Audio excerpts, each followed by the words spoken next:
En descendant les escaliers de la basilique Sainte-Catherine, nous trouvons un ensemble de grottes, toutes très proches l'une de l'autre. La principale et la plus importante est la grotte de la Nativité, lieu de la naissance de Jésus.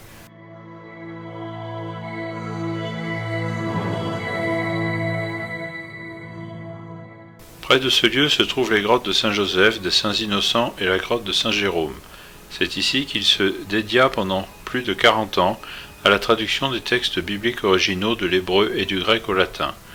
Décrire Saint-Jérôme n'est pas une tâche facile.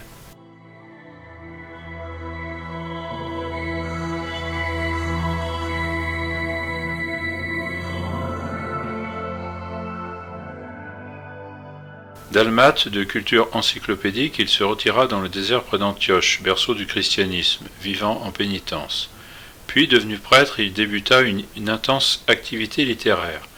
À Rome, il fut collaborateur du pape Damaze. À la mort de celui-ci, Jérôme se retira à Bethléem.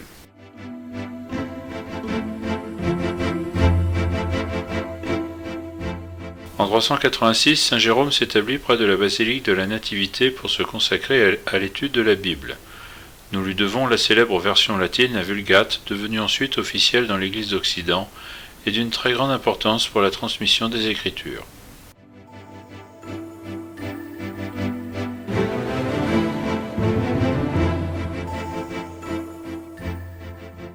Pour nous accompagner dans cette visite, frère Eugenio Aliata, professeur et archéologue au Studium Biblicum Franciscanum de Jérusalem.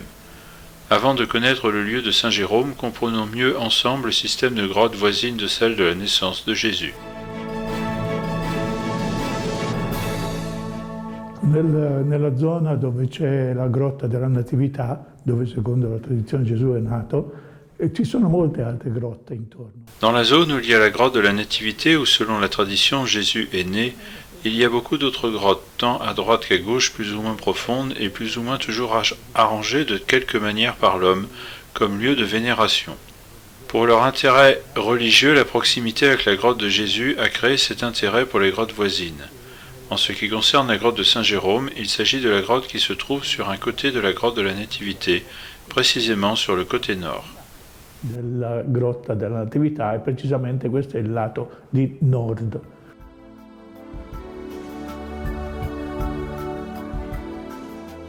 La grotta della Natività c'è solo un punto specifico.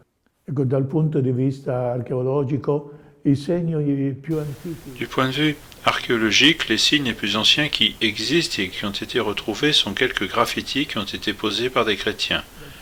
Du point de vue cette fois de l'histoire, basée sur les fonds littéraires, les premiers témoignages que nous avons viennent du célèbre écrivain Origène, lequel nous dit que même les païens pouvaient indiquer à Bethléem cette grotte où est né celui que les chrétiens reconnaissent comme leur sauveur. A Betlemme, quella grotta dove era nato colui che veneravano come loro salvatore. Seule une porte, aujourd'hui fermée, relie cette grotte à celle de la Nativité.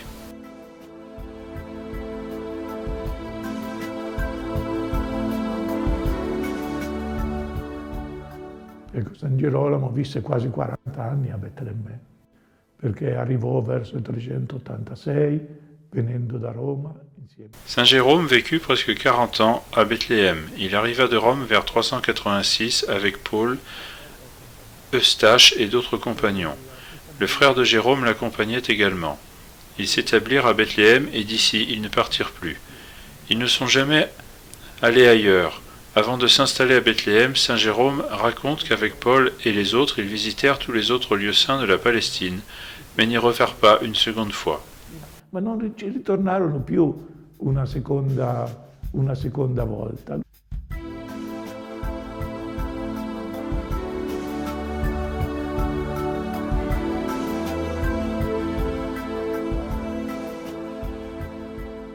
Saranno poco più di 40 anni in tutto, però un periodo che ha dato risultati per la storia della Chiesa estremamente importanti, ecco, soprattutto per la storia della Chiesa.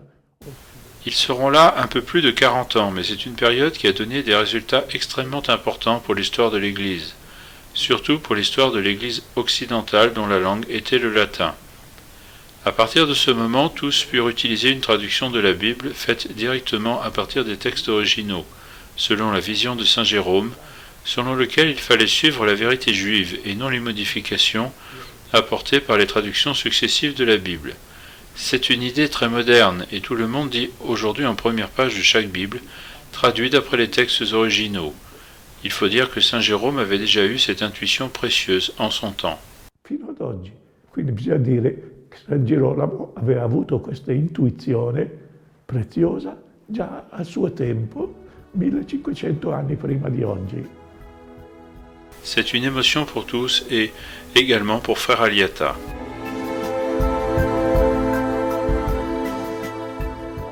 À côté de la grotte où saint Jérôme travailla à la traduction et vécut comme moine, ermite, se trouve une autre grotte connue comme celle de sa tombe.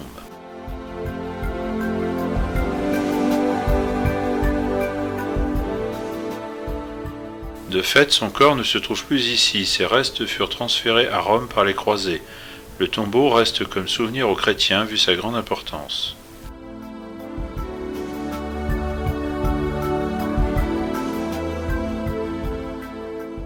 En plus de la tombe de saint Jérôme se trouve celle de ses compagnons, de Paul et d'Eustache.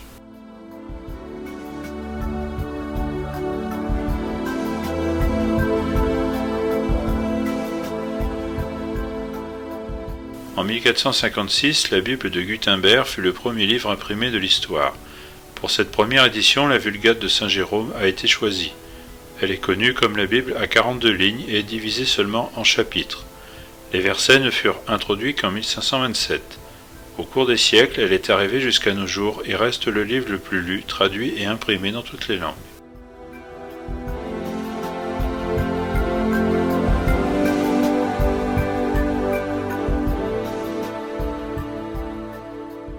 Il n'existe plus aucun texte original tel que sorti des mains des évangélistes ou de saint Paul, mais il est possible de trouver aujourd'hui des copies très proches des textes d'origine, comme les reproductions qu'il est possible d'admirer à la Bibliothèque Vaticane ou à Jérusalem près du Studium Biblicum Franciscanum.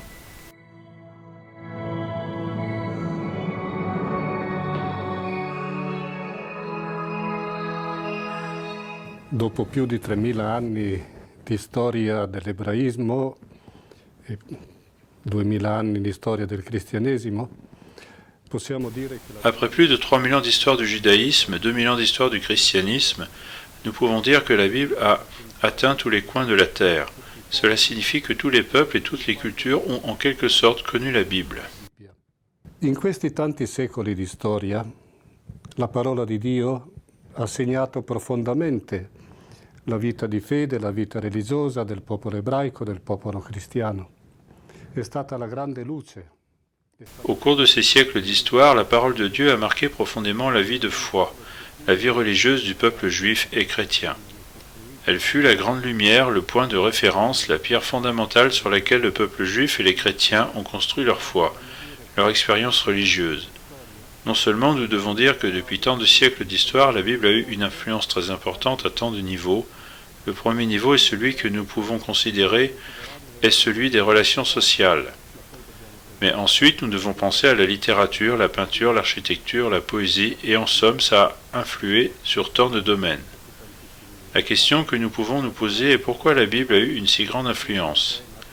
Parce que quand on lit la Bible, on sent que la Bible parle de soi. Elle parle de Dieu, de vie, de lumière, d'espérance, et ceci est un honneur pour moi. En conclusion, nous pouvons dire que la Bible est vraiment une beauté, et précisément parce qu'elle est une beauté, elle frappe et captive chacun d'entre nous. In conclusione possiamo dire che la Bibbia è veramente una bellezza e proprio perché è una bellezza colpisce e cattura ciascuno di noi.